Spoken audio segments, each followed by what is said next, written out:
जो चार्ट आप स्क्रीन पर देखते हैं वो सिर्फ कैंडल्स नहीं होते। वो किसी शेयर की चाल नहीं, उसकी धड़कन होती है।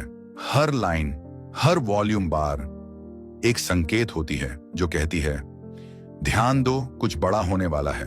बाजार शांत होता है लेकिन चार्ट की भाषा बोलती है। कोई मोड़ पर खड़ा होता है, कोई निकलने की सोचता है, और जो इन इशारों को पढ़ लेता है वही सही फैसले करता है। देखना और समझना दोनों में फर्क होता है। बहुत लोग स्क्रीन देखते हैं पर सच्चाई वही पकड़ पाता है जो चार्ट की भाषा को पढ़ना सीख जाता है। और इसी के लिए ये वीडियो है उनके लिए जो सिर्फ ग्राफ नहीं, सिस्टम समझना चाहते हैं। ये कोई मोटिवेशन नहीं, ये वो रॉ डेटा है जो दिशा तय करता है। चार्ट पैटर्न कोई रट्टा मारने वाली थ्योरी नहीं, ये आपकी एंट्री और एग्जिट की समझ है। और आज हम उसी समझ को खोलने जा रहे हैं। मेरा मकसद सिखाना नहीं, आपकी सोच को उस लेवल तक ले जाना है जहां आप खुद सीख सकें कि कौन सी कैंडल चुप है और कौन सी चिल्ला रही है। हम बात करेंगे उस भाषा की जिसे चार्ट्स बोलते हैं और जिसे नजरअंदाज कर देना कई बार आपकी इक्विटी को कम कर सकता है। मार्केट कोई जुआ नहीं है, ये एक साइंस है, एक मनोविज्ञान है और सबसे बढ़कर एक डिसिप्लिन है। कैंडलस्टिक, ब्रेकआउट, रिवर्सल, ये सिर्फ टर्म नहीं, ट्रेडिंग के डिसीजन पॉइंट्स हैं। और अगर आप इन्हें पहचानना सीख गए तो हर दिन एक बेहतर निर्णय की ओर ले जाएगा, क्योंकि इस बार आप ट्रेडिंग को पुराने नजरिए से नहीं देखेंगे, आप उसे पढ़ेंगे, समझेंगे और उसके साथ चलेंगे। और हाँ, एक महत्वपूर्ण बात, हम सेबी से रजिस्टर्ड नहीं हैं, इसलिए ये वीडियो केवल एजुकेशन उद्देश्य के लिए है। इसमें दी गई किसी भी जानकारी को निवेश सलाह न समझें। कृपया निवेश से पहले अपने योग्य वित्तीय सलाहकार से परामर्श अवश्य करें। शुरू करने से पहले मैं आपसे एक छोटी सी विनती करता हूं। अगर आप चैनल पर नए हैं तो सब्सक्राइब जरूर करें और वीडियो को लाइक करना बिल्कुल ना भूलें। अब आइए चार्ट की भाषा को समझने की ये यात्रा शुरू करते हैं। मार्केट में पैसे वही लोग नहीं कमाते जो ज्यादा पढ़े लिखे होते हैं। पैसा वो बनाते हैं जो चार्ट की भाषा समझ लेते हैं, क्योंकि हर कैंडल कुछ कहती है, हर मूवमेंट, हर वॉल्यूम बार एक संकेत देता है। मगर हम में से ज्यादातर लोग उस भाषा को सुनना नहीं सीखते। कभी न्यूज देखकर, कभी किसी टेलीग्राम ग्रुप की टिप्स पर भरोसा करके हम ट्रेड में कूद पड़ते हैं। लेकिन क्या आपने कभी सिर्फ अपने विश्लेषण और समझ पर एक ट्रेड लिया है, जहां ना कोई बोले बाय, ना कोई कहे सेल, सिर्फ चार्ट बोले और आप सुने? अगर नहीं तो शायद आप अब तक ट्रेडर नहीं, सिर्फ बाजार के एक दर्शक हैं। और आज हम इसी पर्दे को हटाने की बात कर रहे हैं। सुनील गुर्जार की इस किताब ने सबसे पहले एक भ्रम तोड़ा, इंडिकेटर्स का ब्लाइंड भरोसा। इंडिकेटर्स अतीत की कहानी सुनाते हैं, मगर प्राइस एक्शन वर्तमान की नब्ज पकड़ता है और आने वाले समय की हलचल को पहले महसूस कराता है। जब आप चार्ट खोलते हो, क्या सबसे पहले आपकी नजर RSI, MACD या मूविंग एवरेज पर जाती है? कभी सिर्फ कैंडल्स को देखने की कोशिश कीजिए। 5 मिनट चुपचाप बैठिए। कभी एक रेजिस्टेंस पर बार बार जाकर प्राइस नीचे आता है, कभी एक लेवल टूटते ही मार्केट तेजी से भागता है, कभी एक लंबी रेड कैंडल बाजार की ताकत साफ कर देती है, तो कभी एक छोटी डोजी सारी गति रोक देती है। यही है प्राइस एक्शन के रियल संकेत। चार्ट मोजो ने बार बार एक बात दोहराई है, चार्ट पैटर्न को पैटर्न मत समझो, उसे मार्केट की थिंकिंग समझो। Double top, double bottom, head and shoulders, ये कोई डिजाइन्स नहीं है, ये बाजार की थकावट और उलटफेर के भाव होते हैं। जब प्राइस ऊपर जाता है, एक समय आता है जब बायर्स धीमे पड़ जाते हैं, तब सेलर्स अपनी जगह बनाते हैं। वहीं बनता है एक टर्निंग पॉइंट। अगर वही स्तर दोबारा आता है तो वो रेजिस्टेंस केवल लेवल नहीं होता, वो बाजार की कलेक्टिव मेमोरी बन जाता है। और अगर वहां से प्राइस पलटे तो ये केवल मूव नहीं होता, ये एक संकेत होता है। और जब आप ये संकेत पकड़ पाते हैं तो वह लाभ सिर्फ पैसे का नहीं होता, वह आत्मविश्वास का होता है। अब बात करें कैंडलस्टिक की, तो यह किताब उन्हें नाम से नहीं, भावना से समझाती है। हैमर, शूटिंग स्टार, इंगल्फिंग, ये चार्ट की भाषा के शब्द नहीं हैं, ये एक माइंडसेट की अभिव्यक्ति है। हैमर जब नीचे बनता है तो वह कहता है मैं गिरा लेकिन मैं टूटा नहीं। सेलर्स ने कोशिश की मगर बायर्स ने वापसी की, और अगर अगली कैंडल हरी बनी तो इसका मतलब है भाव बदल रहे हैं, ट्रेंड धीरे धीरे पलट रहा है। ब्रेकआउट की साइकोलॉजी को समझना जरूरी है। प्राइस बार बार एक ही दायरे में घूमता है, हर बार वहीं जाकर लौट आता है। लेकिन फिर एक दिन जब वॉल्यूम के साथ वो लेवल टूटता है तो यह सिर्फ ब्रेकआउट नहीं होता, यह बाजार की सामूहिक भावना का इजहार होता है। अब लोग जो पहले असमंजस में थे वे भी सक्रिय हो जाते हैं। लेकिन किताब यही नहीं रुकती, वो कहती है कंफर्म करो, क्योंकि हर ब्रेकआउट भरोसेमंद नहीं होता। चार्ट मोजो की सीख, ब्रेकआउट तब तक ब्रेकआउट नहीं होता जब तक रिटेस्ट ना हो जाए। जब प्राइस दोबारा उसी लेवल पर लौटकर वहीं से ऊपर जाता है तभी वो लेवल मजबूत बनता है। अब वॉल्यूम की बात करें तो वो ट्रूथ है जो कभी कभी कैंडल भी छुपा लेती है। अगर कोई मूव वॉल्यूम के साथ नहीं है तो उसका वजन भी कम होता है, और अगर वॉल्यूम के साथ एक मजबूत कैंडल बनती है तो समझिए वहां मार्केट की सहमति है। लेकिन इसे जैकपॉट पॉइंट कहना सही नहीं, क्योंकि बाजार में कुछ भी निश्चित नहीं होता। हम इसे एक हाई प्रोबेबिलिटी जोन कह सकते हैं, जहां आंकड़ों और व्यवहार का मेल हो रहा है। ट्रेंड लाइन कोई जियोमेट्री का गेम नहीं है, ये एक एहसास है। जहां प्राइस बार बार किसी सपोर्ट या रेजिस्टेंस को छूता है वहां एक भरोसा बनता है, और जब वही लाइन टूटती है तो प्राइस नहीं भरोसा टूटता है और बाजार उसकी प्रतिक्रिया देता है। प्राइस एक्शन कोई शॉर्टकट नहीं है, ये एक अभ्यास है। हर कैंडल, हर गैप, हर रिजेक्शन एक कहानी कहता है। जो इस भाषा को सीख लेता है वो ट्रेडिंग में आंख खोलकर चलता है। स्कैल्पर हो, स्विंग ट्रेडर या पोजिशनल, प्राइस एक्शन आपकी आंख बन जाता है, आपकी समझ बन जाता है। और यही इस किताब का सबसे गहरा संदेश है। मार्केट में सबसे बड़ा भ्रम वही होता है जो हमारी आंखों के सामने होता है लेकिन समझ नहीं आता, और सबसे गहरी चाल वो होती है जो शोर में नहीं खामोशी में चलती है, जिसे भीड़ अनदेखा कर देती है लेकिन समझदार नजरें पहले ही पहचान लेती हैं। चार्ट मोजो बताता है जहां अधिकतर लोग ब्रेकआउट समझते हैं वहीं बाजार एक सिग्नल छिपाता है। ट्रैप सेटअप यानी एक ऐसा अवसर जो दिखता कुछ और है लेकिन होता कुछ और है। ब्रेकआउट हुआ, बड़ी कैंडल बनी, वॉल्यूम भी आया, आपको लगा यह है सही एंट्री, लेकिन अगली ही चाल ने पूरा परिदृश्य बदल दिया। प्राइस नीचे लौटा, सपोर्ट टूटा, एसएल ट्रिगर हो गया। अब सवाल उठता है गलती कहां हुई? गलती नहीं, बस अधीरता हुई। आपने संकेत को समझने के बजाय अनुमान लगाया। इमोशन ने सोच से आगे कदम बढ़ा दिया। इस किताब का सबसे महत्वपूर्ण संदेश यही है, मार्केट में हर इमोशन के पीछे एक विचार होता है, हर रिवर्सल पैटर्न के पीछे एक संकेत। रिवर्सल सिर्फ एक शब्द नहीं, वो एक मूक चेतावनी है जो कहती है अब तस्वीर बदलने वाली है। जब कोई ट्रेंड बहुत देर तक चलता है तो वहां थकावट दिखती है, एग्जॉस्शन। खरीदार थकते हैं और विक्रेता मौके की तलाश में होते हैं। और जैसे ही एक रिवर्सल पैटर्न बनता है, हैमर, शूटिंग स्टार या बेरिश एंगल्फिंग, तो वह सिर्फ एक प्राइस बार नहीं होता, वो मार्केट की भीतर चलती मनोस्थिति का प्रतिबिंब होता है। मार्केट हमेशा संकेत देता है, पर वो संकेत तेज नहीं, धीरे होते हैं, और जब वॉल्यूम उनका साथ देता है तब वो संकेत एक दिशा बन जाते हैं। समस्या तब आती है जब रिवर्सल और ब्रेकआउट एक जैसे दिखते हैं। प्राइस ऊपर गया, बड़ी हरी कैंडल बनी, लोग बोले ब्रेकआउट आ गया, पर अगले दिन एक लाल कैंडल। अब जो कल ताकत लग रही थी वो आज भ्रम लगती है। चार्ट मोजो का मंत्र है, हर ब्रेकआउट को संशय से देखो जब तक वो खुद को साबित न कर दे। इसका अर्थ है आपको धैर्य रखना है, पुष्टि का इंतजार करना है। जो लोग जल्दबाजी में एंट्री करते हैं वो अक्सर खुद को कठिन परिस्थिति में पाते हैं, लेकिन जो प्राइस एक्शन को समझते हैं वो बाजार की चाल को सुनना सीख जाते हैं। रिवर्सल को पहचानना आसान नहीं, क्योंकि वो तेज नहीं, धीमा बोलता है। एक पतली सी बॉडी, एक लंबी शैडो, एक शांत स्थिर कैंडलस्टिक, वहीं से शुरुआत होती है। वो रिजेक्शन जो ऊपर हुआ, वो अनिश्चितता जो नीचे रुकी, यही है वो सूक्ष्म संकेत।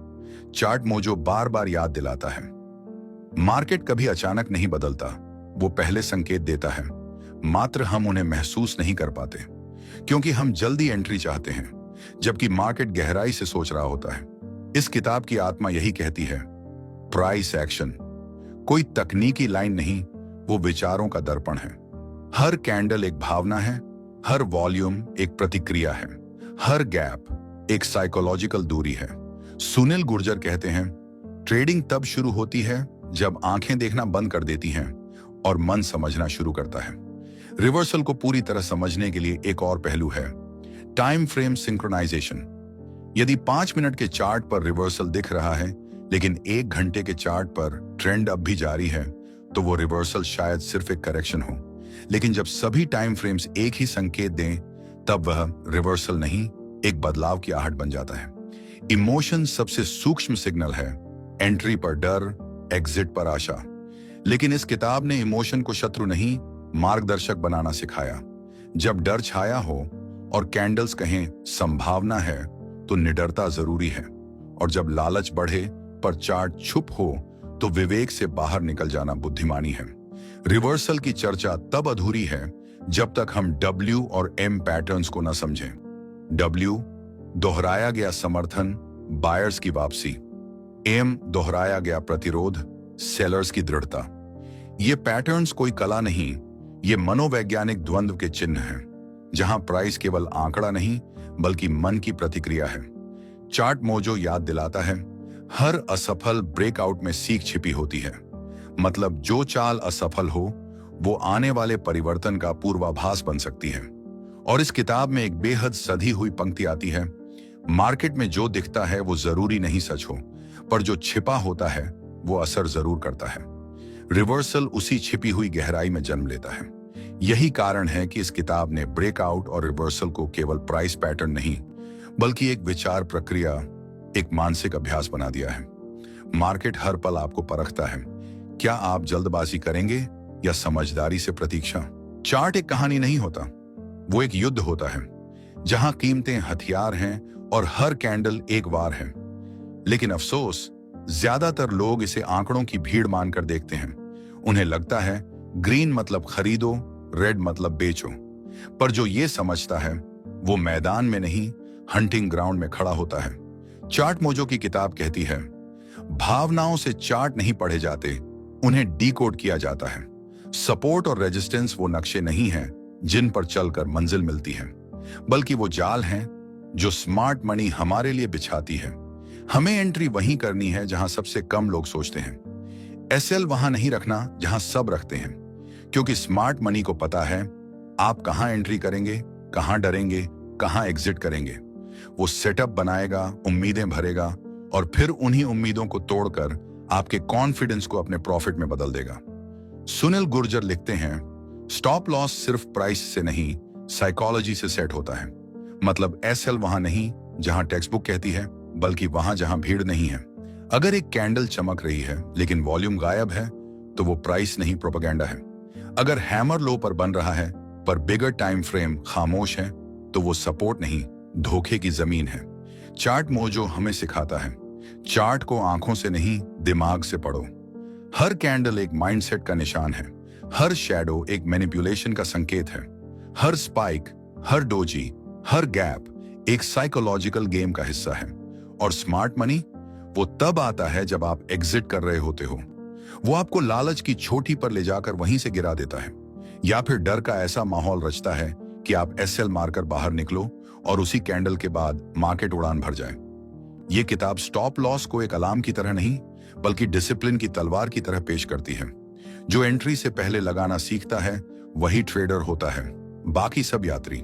जब मार्केट हाई बनाता है, आपका दिल बोलता है स्ट्रॉन्ग ट्रेंड, पर दिमाग कहता है अब गिरेगा। यहीं से शुरू होती है असली साइकोलॉजी की लड़ाई। चार्ट मोजो की किताब कहती है, ट्रेडिंग करना है तो इमोशंस बाहर छोड़ दो। कैंडल मतलब डिसीजन वॉल्यूम, मतलब ट्रस्ट टाइम फ्रेम, मतलब इंटेंशन, और इन तीनों को एक साथ देखकर ही प्राइस एक्शन को समझा जा सकता है। क्योंकि प्राइस कभी बिना वजह नहीं चलता, हर मूव में एक हिडन एजेंडा होता है। SL hunt, breakout trap, fake rally, ये सब एक्सीडेंट नहीं, मास्टर प्लान है। अगर आपने प्राइस के बिहेवियर को पढ़ना सीख लिया, तो आप इंडिकेटर्स के पीछे नहीं, स्मार्ट मनी के आगे चलेंगे। चार्ट मोजो कहता है, हर एसएल के पीछे मार्केट नहीं, आप गलती करते हो। और अगर आप उस गलती को पहचान गए, तो अगली बार उसी जगह आपकी एंट्री सही टारगेट तक जाएगी। अब बात करते हैं सबसे कड़वे धोखे की, फॉल्स ब्रेकआउट। मार्केट रेजिस्टेंस तोड़ता है, आप खुशी से कूदते हैं एंट्री में, और अगली ही कैंडल में मार्केट आपकी पोजीशन को झुलसाकर पलट जाता है। स्मार्ट मनी को यह खेल आता है, पैटर्न दिखाना, वॉल्यूम बढ़ाना, रिटेलर्स को फंसाना और फिर उल्टा चल देना। इसलिए इस किताब का सबसे बड़ा सबक है, कॉन्फर्मेशन से पहले एक्शन मत लो। ब्रेकआउट हुआ, प्रूफ देखो, कैंडल कैसा है, वॉल्यूम क्या कहता है, बड़ा टाइम फ्रेम क्या चुप है या चीख रहा है, क्योंकि रियल ट्रेडर वही है जो बिना तीर चलाए शिकार नहीं करता। इस किताब ने हमें सीख दी है कि चार्ट को गिनना नहीं, समझना है। हर पैटर्न के पीछे की मंशा जाननी है, हर प्राइस मूव के पीछे की स्ट्रेटेजी पढ़नी है। माइंडफुल ट्रेडिंग, यही है इस किताब का मूल मंत्र। इमोशंस से दूर, डेटा के करीब, पैटर्न्स के पीछे नहीं, साइकोलॉजी के आगे। और सबसे बड़ी बात, खुद की गलतियों को कबूल कर पाना, यही है एक ट्रेडर की असली परिपक्वता। तो अगली बार जब आप चार्ट खोलें, कैंडल्स मत गिनिए, ट्रेंड लाइंस मत खींचिए, उस माइंड को पढ़िए जो इन्हें चला रहा है, क्योंकि प्राइस सिर्फ मूव नहीं करता, वो प्लान करता है। एक समझदार ट्रेडर की कमाई चार्ट से नहीं, सोच से होती है, क्योंकि प्राइस सिर्फ एक आंकड़ा है, लेकिन माइंडसेट वो चाबी है जो इसी आंकड़े को एक अवसर में बदल सकती है। मार्केट हर दिन 100 दरवाजे खोलता है, लेकिन जो हर दरवाजे पर झांकता है वो एक भी रास्ता नहीं पकड़ पाता। चार्ट मोजो की भाषा में कहें, हर एंट्री एक युद्ध है और युद्ध में उतरने से पहले रिस्क टू रिवॉर्ड की तलवार पहनी होनी चाहिए। अगर आपका रिवॉर्ड 2 है और रिस्क 1, तो इसका मतलब ये नहीं कि वो ट्रेड कामयाब होगा। इसका मतलब सिर्फ इतना है, आपने सोच समझकर कदम रखा, कोई अंदाजा नहीं लगाया। ये किताब सिखाती है, हर एंट्री से पहले खुद से सवाल करो, क्या ये सेटअप मेरे लर्निंग फ्रेमवर्क में आता है? क्या यहां लॉजिकल एसेट डिफाइन करना संभव है? क्या प्राइस में मोमेंटम की स्पष्टता है? और सबसे अहम, क्या मैं इस ट्रेड को इमोशनल न्यूट्रलिटी के साथ ले पा रहा हूं? क्योंकि इमोशन वही है जो एसएल हिट होते ही मन में उलझन भर देता है, और यही उलझन अगली बार एंट्री लेने से पहले डिसीजन को कमजोर कर देती है। चार्ट मोजो बार बार कहता है, एसएल हिट होना विफलता नहीं, फीडबैक है। और इसी सोच से निकलती है इस किताब की सबसे दमदार सीख, ट्रेड जर्नल। आपने कभी खुद से पूछा है, मैंने वो एंट्री क्यों ली थी? लॉस के वक्त मेरा सोचने का तरीका कैसा था? एग्जिट के बाद मेरी साइकोलॉजी स्टेबल रही या नहीं? अगर ये सारे सवाल लिखे गए होते तो हर ट्रेड आपके अगले ट्रेड को बेहतर बनाता। जर्नल कोई साधारण चीज नहीं, ये एक आईना है जो आपको आपके अंदर का ट्रेडर दिखाता है। चार्ट मोजो इसीलिए कहता है, एनालिसिस बाद में करो, लेकिन ऑब्जर्वेशन पहले दर्ज करो। अब बात करते हैं टाइमिंग की। मार्केट में हजारों कैंडल्स बनती हैं, लेकिन एंट्री वहां होती है जहां टेक्निकल स्ट्रक्चर और प्राइस साइकोलॉजी एक राग में गूंजते हैं, जहां ट्रेंड सधा हुआ है, स्ट्रक्चर साफ है और वॉल्यूम बिना शोर की अपनी मंजूरी दे रहा है। कई बार आपने देखा होगा, सपोर्ट पर प्राइस आया, आपने एंट्री ली, प्राइस थोड़ा और गिरा, एसएल हिट हुआ और फिर वहीं से रिवर्स किया। आप सोचते हैं गलती क्या थी? गलती एंट्री की नहीं, कॉन्फर्मेशन की थी। लेवल दिखा पर कॉन्फर्मेशन नहीं आया। मार्केट में एंट्री वहां लेनी चाहिए जहां कॉन्फर्मेशन हो, न कि केवल संभावना। कॉन्फर्मेशन के बिना एंट्री लेना ऐसा है जैसे बिना नक्शे के सफर शुरू करना। अब आखिरी लेकिन सबसे बुनियादी बात, कंसिस्टेंसी। चार्ट मोजो कहता है, एक दिन का मुनाफा इत्तेफाक हो सकता है, लेकिन लगातार मुनाफा एक तरीका होता है। अगर आप महीने में 5% बढ़ पा रहे हैं, वो भी बिना इमोशनल टर्मोइल के, तो आप उस ट्रेडर से 1000 गुना बेहतर हो जो एक दिन में 50% कमाता है और 3 दिन में सब खो देता है। कंसिस्टेंसी आती है डिसिप्लिन से, डिसिप्लिन आता है रूटीन से, रूटीन आता है सेल्फ अवेयरनेस से। मतलब एक ही समय पर चार्ट देखना, एक ही सेटअप पर फोकस करना, हर ट्रेड को लॉग करना, हर लॉस को समझना और हर प्रॉफिट को ईगो से बचाना। यही है एक लर्निंग ट्रेडर की पहचान। चार्ट मोजो की ये किताब आपको सिर्फ प्राइस एक्शन नहीं सिखाती, ये आपको खुद की थॉट एक्शन सिखाती है। हर पैराग्राफ आपके अंदर के ट्रेडर को निखारता है, हर शब्द डर और लालच को हटाकर सोच की रोशनी लाता है। मार्केट पैसा कमाने की जगह है, हाँ, लेकिन उससे भी पहले ये सेल्फ डिसिप्लिन और इमोशनल मैच्योरिटी की टेस्टिंग ग्राउंड है। अगर आपने इस किताब को सिर्फ स्ट्रेटेजी की तरह नहीं, एक सोच की तरह पढ़ा, तो आप एक ऐसे ट्रेडर बनेंगे जिसके अंदर न शोर होगा, न जल्दबाजी, सिर्फ ठहराव, गहराई और स्पष्टता। मार्केट हार सिखा सकता है, लेकिन चार्ट मोजो सिखाता है कैसे उस हार को ग्रोथ में बदलें, कैसे हर एंट्री से पहले रिस्पेक्ट रखें और हर एक्सिट के बाद रिफ्लेक्शन। तो अगली बार ट्रेड लेने से पहले प्रॉफिट नहीं, पर्पस देखिए, क्योंकि ये किताब केवल एक सेटअप नहीं, एक विजन देती है। और अब अंत में, अगर आपने यहां तक इस वीडियो को देखा तो इसका मतलब है आप सिर्फ चार्ट्स नहीं, खुद को भी पढ़ रहे हैं। और अगर ये बातें आपके दिल को छू पाई हों तो सब्सक्राइब जरूर करिए, क्योंकि यहां जो कंटेंट आएगा वो ना तो रैंडम टिप्स होंगे और ना ही ओवर कॉन्फिडेंस, बल्कि वो ट्रेडिंग माइंडसेट होगा जो आपको फाइनेंशियली नहीं, मेंटली भी रिच बनाएगा। मिलते हैं अगली वीडियो में। तब तक याद रखिए, पैसा उसी को मिलता है जिसके पास सोच होती है उसे संभालने की।